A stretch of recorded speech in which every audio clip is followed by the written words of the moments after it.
दोस्तों, हर व्यक्ति अपने दिमाग की क्षमता को बढ़ाना चाहता है। हर आदमी अच्छी याददाश्त चाहता है। वो चाहता है कि उसका ब्रेन शक्तिशाली बने, पावरफुल बने, उसकी मेमोरी बहुत ज़्यादा शार्प हो। आज का वीडियो याददाश्त बढ़ाने के बारे में है, मेमोरी को शार्प करने के बारे में है। आप सब लोगों के लिए है, चाहे वो स्कूल का बच्चा हो, चाहे गृहिणी हो और चाहे ऑफिस में काम करने वाला कोई युवक। हर व्यक्ति को दिमाग की जरूरत होती है। हम सब जानते हैं हमारा दिमाग शरीर के सबसे ऊपर स्कल के अंदर 3 पौंड का एक एनाटॉमिकल हिस्सा होता है। दोस्तों, इस 3 पौंड के दिमाग के अंदर 100 खरब यानी 100 बिलियन न्यूरॉन्स होते हैं और ये न्यूरॉन्स वो सारे फंक्शन करते हैं जो होमो सैपियंस को दुनिया की सबसे ताकतवर कौम बनाती है। दोस्तों, आज के वीडियो में हम उन 12 रूल्स के बारे में जानेंगे जिन्हें ब्रेन रूल्स कहते हैं और ये जिस किताब से लिए गए हैं उस किताब का नाम है 12 ब्रेन रूल्स और ये किताब लिखी है जॉन मेडिना ने, जो एक डेवलपमेंटल मोलिकुलर बायोलॉजिस्ट हैं। ये किताब 2008 में लिखी गई थी और ये न्यूयॉर्क टाइम्स की बेस्ट सेलर किताब रही है। दोस्तों, इस किताब के अंदर लेखक ने वो 12 सूत्र दिए हैं, वो 12 रूल्स दिए हैं जिसे जानकर आप अपने दिमाग के बारे में बहुत अच्छी तरह से जान पाएंगे और अपने दिमाग को तेज करने के लिए एक अचूक हथियार आपके पास होगा। तो चलिए चलते हैं इन 12 रूल्स के सफर पर। पहला रूल, एक्सरसाइज। दोस्तों, हम सब जानते हैं हमारे शरीर के लिए एक्सरसाइज कितनी आवश्यक है, हमारे शरीर के लिए व्यायाम कितना जरूरी है, क्योंकि ये व्यायाम हमारे शरीर को बलिष्ठ बनाता है, हमें मजबूत करता है, हमारी इम्यूनिटी को बढ़ाता है। इसके साथ साथ एक्सरसाइज हमारे दिमाग को भी तेज करती है। दोस्तों, एक्सरसाइज दिमाग के लिए मुख्यतः 2 काम करती है। पहला काम, ब्रेन के अंदर जो फ्री रेडिकल्स इकट्ठे हो जाते हैं ये उन्हें दूर कर देती है, जिससे हमारा तनाव कम हो जाता है। और दूसरा काम, जो न्यूरॉन्स डिस्टर्ब हो जाते हैं, कट फट जाते हैं, डैमेज हो जाते हैं, ये उन्हें रिपेयर करती है, नए न्यूरॉन्स बनाती है, दिमाग की डिफरेंट वायरिंग करती है। इस तरह से एक्सरसाइज हमारे दिमाग को तेज करने का काम करती है। एक हफ्ते में कम से कम 2 बार 30 मिनट की एक्सरसाइज हमारे लिए अति आवश्यक है। एक एक्सपेरिमेंट किया गया, 2 ग्रुप डिवाइड किए गए। एक के अंदर वो लोग थे जो 30 मिनट तक हफ्ते में 2 बार एक्सरसाइज करते थे और एक में वो लोग थे जो बिल्कुल भी एक्सरसाइज नहीं करते थे। उनकी कॉग्निटिव इंटेलिजेंस के अंदर बहुत फर्क देखा गया। दोस्तों, एक्सरसाइज हमारे दिमाग को तेज करती है। यदि आप चाहते हैं एक अच्छे दिमाग के मालिक बने तो एक्सरसाइज को अपने जीवन में अवश्य स्थान दें, व्यायाम को अपनी दिनचर्या में अवश्य शामिल करें। दोस्तों, दूसरा रूल है सर्वाइवल ऑफ द फिटेस्ट। आप सब जानते हैं डार्विन ने इवोल्यूशन का स्थान दिया और उसने कहा कि जो प्रजाति सबसे ज़्यादा फिट होगी वही बचेगी। 70,000 साल पहले जब होमो सैपियंस अस्तित्व में आए तब उनका दिमाग छोटा था और होमो सैपियंस के अस्तित्व में आने के बाद उनका दिमाग बड़ा होने लगा, उनकी आंतें और दांत छोटे होने लगे। ये सारी बातें हमने होमो सैपियंस जब पढ़ी थी तब जानी थी। दोस्तों, जब होमो सैपियंस का दिमाग बड़ा हुआ तो वो समस्याओं का हल करने लगे, क्योंकि उनके पास एक ऐसा दिमाग था जो सबसे अलग था। उन्होंने संबंध बनाना शुरू किए। वो अपने साथ के लोगों के साथ सहचर्य में रहते थे, उनसे चीज़ों को डिस्कस करते थे और उससे नई नई समस्याओं का समाधान होता था। और इस संबंध बनाने की प्रवृत्ति से और चीज़ों को ठीक करने की, दुरुस्त करने की प्रवृत्ति से होमो सैपियंस ने दुनिया पे राज किया। दोस्तों, ये सिद्ध हो चुका है कि यदि आपके संबंध अपने सोशल एरिया के अंदर, अपने परिवार के अंदर अच्छे हैं तो आपका दिमाग अच्छा होता है, और यदि आपके संबंध, आपके रिलेशंस लोगों के साथ खराब है तो आपके दिमाग पर इसका बुरा असर पड़ता है। आप डिप्रेशन में जा सकते हैं, आप स्ट्रेस में जा सकते हैं और इस तनाव, डिप्रेशन, स्ट्रेस से आपके दिमाग करने की क्षमता कम हो जाती है। तो यदि आप चाहते हैं कि अच्छे दिमाग के मालिक बने तो अच्छे से लोगों के साथ संबंध बनाना सीखें। ये दूसरा रूल है। तीसरा rule, every brain is wired differently. दोस्तों, इस बात का अर्थ है दुनिया में जितने भी लोग हैं सबका दिमाग अलग तरीके से काम करता है। लगभग 750 करोड़ की पॉपुलेशन इस दुनिया के अंदर है, तो इसका अर्थ ये है कि लगभग 750 किस्म के दिमाग इस दुनिया के अंदर हैं। 2 आइडेंटिकल ट्विंस का दिमाग भी एक जैसा नहीं होता। इसका कारण ये है कि दिमाग के अंदर जो 100 खरब न्यूरॉन्स हैं, जो 100 बिलियन न्यूरॉन्स हैं, वो एक दूसरे से अलग अलग तरीके से जुड़े होते हैं। जब हम कोई नई चीज़ सीखते हैं, नई लर्निंग करते हैं कोई नया काम करते हैं तो दिमाग अलग अलग तरीके से न्यूरॉन्स की वायरिंग बनाता है, और ये वायरिंग अलग अलग समय पर अलग अलग तरीके से और अलग अलग मनुष्यों में अलग अलग हो सकती है। इसलिए हर व्यक्ति का काम करने का तरीका, सोचने का तरीका, बात करने का तरीका, चीज़ों को देखने का तरीका बिल्कुल अलग होता है। यही कारण है कि हर व्यक्ति बिल्कुल अलग होता है, अलग तरह से उसकी दिमाग की वायरिंग होती है। चौथा, we do not attention to boring things. दोस्तों, इस बात का अर्थ यह है कि हमारा दिमाग बोर करने वाली चीज़ों से बचता है। हमारा दिमाग एक चीज़ पे फोकस होने के लिए बना है। इसे मल्टीटास्किंग होना पसंद नहीं है। यदि हम मल्टीटास्किंग होने की कोशिश करेंगे तो दिमाग की क्षमता में कमी आएगी, इसकी कॉग्निटिव इंटेलिजेंस कम हो जाएगी, इसकी काम करने की क्षमता कम हो जाएगी। जब आप ड्राइविंग करते हुए फ़ोन का इस्तेमाल करते हैं, इस बात के चांसेस ज़्यादा होते हैं कि आप ब्रेक प्रॉपर तरीके से ना लगा पाओ जब इसकी आवश्यकता हो। 50% संभावना बढ़ जाती है एक्सीडेंट की। दोस्तों, ये इसी कारण से होता है कि हमारा दिमाग एक चीज़ पे फोकस ज़्यादा बेहतर तरीके से कर सकता है। यदि हम उसे मल्टीटास्किंग में लगाएंगे, ज़्यादा कामों में लगाएंगे, तो धोबी का कुत्ता न घर का न घाट का, वही स्थिति हमारे दिमाग की भी हो जाएगी। हमारा दिमाग बोरियत वाली चीज़ों से बचता है, और हर व्यक्ति का दिमाग अलग तरीके से बना होता है।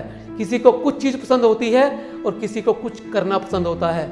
इसीलिए हर व्यक्ति के लिए विषय, वस्तु, परिस्थितियाँ अलग अलग तरीके से काम करती हैं और हमारे दिमाग के साथ न्याय करती हैं। 5वां रूल, रिपीट टू रिमेंबर। दोस्तों, हम सब जानते हैं हमारी मेमोरी शॉर्ट टर्म होती है। हम चीज़ों को जल्दी भूल जाते हैं। हमारा एक अटेंशन स्पैन होता है, और उस स्पैन के निकलने के बाद चीज़ें हमें ध्यान नहीं रहती। अगर हम चाहते हैं चीज़ों को लंबे समय तक याद रखना, तो हमें उसे बार बार रिपीट करना होगा। एक स्टडी के अनुसार 24 घंटे के अंदर व्यक्ति लगभग 83% भूल जाता है यदि उसे रिपीट नहीं किया गया हो। दोस्तों, यदि आप चाहते हैं कि आपकी मेमोरी परमानेंट मेमोरी बने, आपने जो चीज़ें देखी है वो आपको ताउम्र याद रहे, तो उसे बार बार आपको रिपीट करना होगा। यदि हमें क्लासरूम स्टडी को और बेहतर बनाना है तो हमें बच्चों को घर से काम देना बंद करना पड़ेगा। इसका कारण ये है कि बच्चे क्लासरूम के अंदर ही उस सब्जेक्ट को बार बार रीड करें, उसे बार बार समराइज करें, उसे बार बार याद करें, रिमेंबर करें, ताकि वो सब्जेक्ट उनके दिमाग के अंदर परमानेंट मेमोरी में चला जाए और उसे वो कभी ना भूलें। 6वां rule, music can make our brain sharp. जी दोस्तों, म्यूजिक एक ऐसी चीज़ है जो हमारे दिमाग को तेज बना सकती है, हमारे दिमाग को धार दे सकती है। ऐसा कैसे होता है? दोस्तों, इस बात पे काफ़ी रिसर्च हुई है। जब हम कुछ भी चीज़ याद करते हुए, काम करते हुए म्यूज़िक के साथ उसे करते हैं, तो वो चीज़ हमारी परमानेंट मेमोरी में ज़्यादा जाती है, वो चीज़ हमें ज़्यादा ध्यान रहती है। क्योंकि म्यूज़िक एक तरह का मेडिटेशन पैदा करता है, एक तरह का ऐसा ध्यान पैदा करता है जिससे हम चीज़ों को ज़्यादा बढ़िया तरीके से ग्रैस्प कर पाते हैं। हमारा दिमाग फोकस्ड हो जाता है, हमें बाहर की चीज़ों का ध्यान नहीं रहता है। और इस फोकस अटेंशन की वजह से म्यूज़िक हमें हेल्प करता है कि हमारी मेमोरी परमानेंट बने, हमारा दिमाग तेज काम करे। तो इसीलिए ये सलाह दी जाती है कि यदि आपको कोई कंसंट्रेशन वाला काम करना है, यदि कोई आपको ऐसा काम करना है जिसमें आपको पूरी ऊर्जा, पूरी शक्ति एक जगह पे लगानी है, तो म्यूज़िक का आप अवश्य सहारा लें। या जब आप तनाव में हैं तो अपने दिमाग को रिलैक्स करने के लिए म्यूज़िक का सहारा लें। आजकल तो पूरी दुनिया के अंदर दिमाग को तनाव मुक्त करने के लिए, रिलैक्स करने के लिए म्यूज़िक थेरेपी का सहारा भी लिया जाता है। दोस्तों, तो यदि आप चाहते हैं अपने दिमाग को उन्नत करना, शार्प करना, तो म्यूज़िक की संगत में रहें। दोस्तों, 7वां rule, stressed brain doesn't learn the same way. इसका अर्थ ये है कि जब हम तनाव में होते हैं तो हम उतना अच्छे से नहीं सीख पाते जितना बिना तनाव के सीख पाते हैं। हम सब जानते हैं जब हम तनाव में होते हैं तो हमारे दिमाग में कोर्टिसोल रिलीज होता है, और ये कोर्टिसोल हमारी क्षमता को कम कर देता है। हमारी मानसिक क्षमता, हमारी मानसिक एफिशिएंसी कम हो जाती है और हम चीज़ों को अच्छे से ग्रहण नहीं कर पाते, हमारी कॉग्निटिव एबिलिटी कम हो जाती है। दोस्तों, यदि हम किसी कारण से स्ट्रेस में हैं, घर में कोई झगड़ा हुआ है, तो इस बात का असर हमारे ऑफिस में आता है, और यदि ऑफिस में झगड़ा हुआ है तो इस बात का असर हमारे घर पर भी आता है। इसी तरह से वो बच्चे स्कूल में ज़्यादा बढ़िया परफॉर्म नहीं कर पाते जिनके घर में इस तरह का माहौल होता है, जिससे बच्चे स्ट्रेस में चले जाते हैं। और ये स्ट्रेस हमारे संबंधों के खराब करने के साथ साथ हमारे दिमाग की क्षमता पर भी नकारात्मक प्रभाव डालता है। हमारी सोचने समझने की क्षमता कम हो जाती है, हम नेगेटिव हो जाते हैं, हम स्ट्रेस में चले जाते हैं, हम डिप्रेशन में जा सकते हैं और इस तरह के बहुत सारे मानसिक विकार हमारे मन के अंदर आ सकते हैं। 8वां rule, sleep well think well. जी हाँ दोस्तों, अच्छी तरह से नींद लो और अच्छी तरह से सोचो। यानी नींद का हमारे सोचने समझने के साथ बहुत बड़ा संबंध है। जब हम अच्छी तरह से सो पाते हैं तब हम अच्छी तरह से सोच पाते हैं। दोस्तों, एक व्यक्ति अपने जीवन का लगभग 1/3 समय सोने में बिताता है। सोना, स्लीप हमारे लिए ऊर्जा का काम करता है। नींद से हमें राहत मिलती है, हमारी थकावट कम होती है, दिमाग को ऊर्जा मिलती है, शक्ति मिलती है ताकि वो अगले क्षणों के लिए तैयार हो सके। दिमाग इस समय में कैलिब्रेशन भी करता है। जो यादें हमने इकट्ठा की हैं, जो डाटा हमने इकट्ठा किया है, उसे प्रोसेस करता है, अपने अपने स्थान पर संजोता है, न्यूरॉन्स को रिपेयर करता है और नए समय के लिए तैयार होता है। दोस्तों, एक स्टडी में पाया गया है जो लोग दिन में भी 26 मिनट की नैप यानी 26 मिनट की नींद लेते हैं, वो उन लोगों से 34% बेहतर काम करते हैं जिन्होंने ये नींद नहीं ली होती है। इसीलिए हमें रात को 7 से 8 घंटे की नींद और दिन के अंदर भी 25 से 30 मिनट की नींद अवश्य लेनी चाहिए, जिससे हमारा दिमाग बहुत तरीके से और अच्छी तरह से काम कर सके। दोस्तों, 9वां रूल है सेंसरी इंटीग्रेशन। जी हाँ, इसका अर्थ है हमारी सारी सेंसेस इकट्ठा काम करती हैं। यदि हम उनको एक साथ जोड़ दें तो 1 और 1 11 हो जाता है। हम यदि अच्छा सीखना चाहते हैं, बेटर लर्निंग पर्सन बनना चाहते हैं, तो हमें कई बार इन सेंसेस की क्षमताओं को मिलाना पड़ता है। एक सेंसेस के साथ दूसरी को जोड़ देने से हमें वो चीज़ बेहतर ढंग से याद रहती है। इसे हम सेंसरी इंटीग्रेशन कहते हैं, यानी अपनी इंद्रियों का मिलाना कहते हैं। इस पर बहुत सारे वैज्ञानिक अनुसंधान भी हुए हैं और ये पाया गया है सेंसरी इंटीग्रेशन से हम अपनी याददाश्त को 10 से 20% तक बढ़ा सकते हैं। एक एग्जाम्पल हम ले सकते हैं, जब हम थिएटर में मूवी देखते हैं तो पॉपकॉर्न की जो स्मेल होती है वो हमारे अनुभव को 15 से 20% एनहांस कर देती है और हम उसे थिएटर के साथ, मूवी के साथ जोड़ लेते हैं। पॉपकॉर्न की स्मेल एक सेंसरी इंटीग्रेशन का काम करती है। ऑडियो विजुअल सेंसेस के साथ हमने पॉपकॉर्न की स्मेल वाली सेंसेस को जोड़ दिया और इस तरह से एक इंटीग्रेशन सेंसेस की हमने कर ली। दोस्तों, 10 रूल है vision Trump's all over senses. इसका अर्थ ये है कि हमारी देखने की जो इंद्री है, जो हमारी आंखें हैं, जो हमारी विजुअल सेंसेस है, वो बाकी सारी की सारी सेंसेस के ऊपर ज़्यादा प्रभावी होती है, उनसे ज़्यादा बढ़ के काम करती है। इसका अर्थ ये है कि यदि हम अपने दिमाग को तेज करना चाहते हैं तो हमें विजुअल एड का सहारा लेना होगा। आजकल जितनी भी प्रेजेंटेशन बनती हैं वो ऑडियो विजुअल बनती हैं। दोस्तों, यदि एक टेक्स्ट को हम देखें तो 3 दिन के बाद वो मात्र 10% याद रहता है और यदि हम एक पिक्चर को देखें, एक विजुअल चीज़ को देखें तो हमें 3 दिन के बाद 65% याद रहती है। इसीलिए मूवी हमें बहुत लंबे समय तक पूरी की पूरी याद रह पाती है और एक ऐसे हम भूल जाते हैं। 11वां रूल है male and females are different by brains. जी हाँ दोस्तों, महिला और पुरुष दिमागी रूप से भी अलग होते हैं। हम सब जानते हैं जब महिला और पुरुष की डेवलपमेंट होती है, जब वो वोम में होते हैं, उससे पहले जब वो जाइगोट में बनते हैं तो वो X और Y क्रोमोसोम से मेल बनता है और X और X क्रोमोसोम से फीमेल बनती है। दोस्तों, ये डिफरेंस बाद में भी दिमाग के डेवलपमेंट में भी नज़र आता है। आप सब जानते हैं सिजोफ्रेनिया एक मानसिक बीमारी होती है जो पुरुषों को महिलाओं से 2 गुना ज़्यादा होती है और जबकि डिप्रेशन महिलाओं को पुरुषों से ज़्यादा होता है। दिमाग की कुछ बीमारियां ऐसी हैं जो पुरुषों में ज़्यादा होती हैं, कुछ बीमारियां ऐसी हैं जो महिलाओं में ज़्यादा होती हैं। इसके अलावा परिस्थितियों को भी मेल और फीमेल अलग अलग ढंग से टैकल करते हैं। मेल का टैकल करने का तरीका अलग होता है, फीमेल्स का टैकल करने का तरीका अलग होता है। सबसे अंतिम 12वां रूल है we are natural and powerful explorer. दोस्तों, इस बात का अर्थ ये है कि हम लोग जन्म से ही साहसी होते हैं, नए नए रास्ते खोजने के आदी होते हैं, नई नई स्किल सीखने के लिए हमारा दिमाग बना हुआ है। जब हम नई स्किल सीखते हैं, कुछ नया लर्न करते हैं, तो हमारे दिमाग के न्यूरॉन्स दोबारा से रीवायर होते हैं, दोबारा से उनका स्ट्रक्चर बदलता है।